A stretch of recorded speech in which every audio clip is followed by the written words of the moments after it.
The 49ers are traveling over to Seattle, take on Geno, who's hopefully feeling a little bit better and will be able to play this game. Seattle's been real rocky this year, and the 49ers look like they back on track. I know this is a divisional game, but I think the 49ers might go into Seattle and smoke these boys up. How y'all feel? It's gonna Yeah, be that tough. should. Go ahead. Go ahead. Go Joe, ahead. you want it?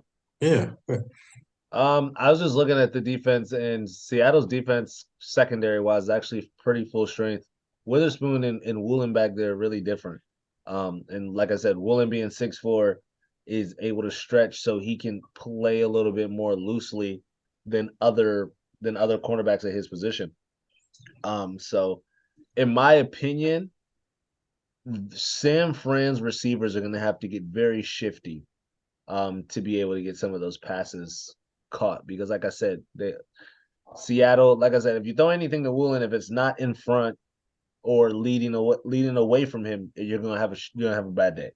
Um, but and then Witherspoon's speed really takes into account as far as how much time you put in it, how much air time you put the ball. Uh, so it's just gonna depend. But I feel like only thing that's gonna save them, and I feel like Purdy's gonna have a lot of time back there. I don't feel like Seattle has a lot of really good pass rushers, in my personal opinion. But pass rushers we should be worried about, in my opinion.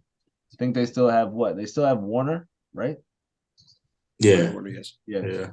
Yeah. But they use him more of like zone, but it just depends. But I got San Fran winning that game. Yeah. Yeah. No, I totally agree. It should be San Fran to take care of that W. I can't see Seattle getting this one.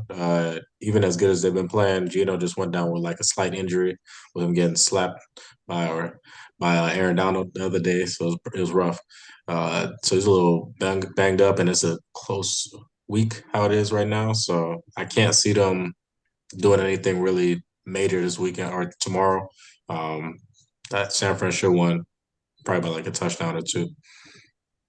And then to piggyback on what you were saying, Kenneth Walker is doubtful, Drake Young is doubtful, Exactly. and Yeah. Geno Smith is questionable, and this is as of today. Yeah. Yeah. So San And Fran's the healthier team, and they are healthy at the right time. So good luck. yeah, maybe we spoke about it earlier when we're saying that this is the time of year to really want to, get into the nitty gritty of, football.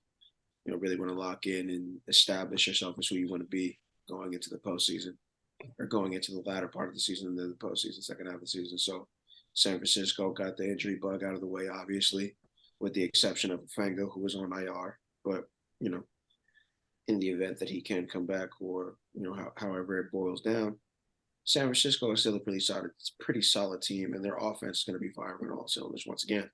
Debo Samuel seemed to have been the missing piece, and now he is back. So Brock Purdy is back and ready to go. Unfortunately for Seattle, they just have that. They just happen to walk in. They just happen to walk into the beast that is San Francisco, who I picked to be the best team of football in the beginning of the season, and you know we've said it in week in and week out before they started. They had that little mini fall off, but Kendrick Lamar said falling off is a sickness. I heard it is quite contagious. It doesn't seem to be contagious for San Francisco because they are healthy and getting ready to take back over what they feel is theirs, and that is the NFC. We'll soon find that out Unless my because Cowboys have something to say about that, if they can, yeah, mature. If y'all can make it, yeah. if you Well, can. what I will say is though If they'll have it. There is a team though, outside of us that has something to say about the best team in football right now, and they'll be playing them real soon. And unfortunately, that's the Eagles. So well, I hope that ifs and buts are candies and nuts, so we can all have a wonderful Christmas. Should be an oh interesting my one. goodness, it'll definitely be an interesting one for sure.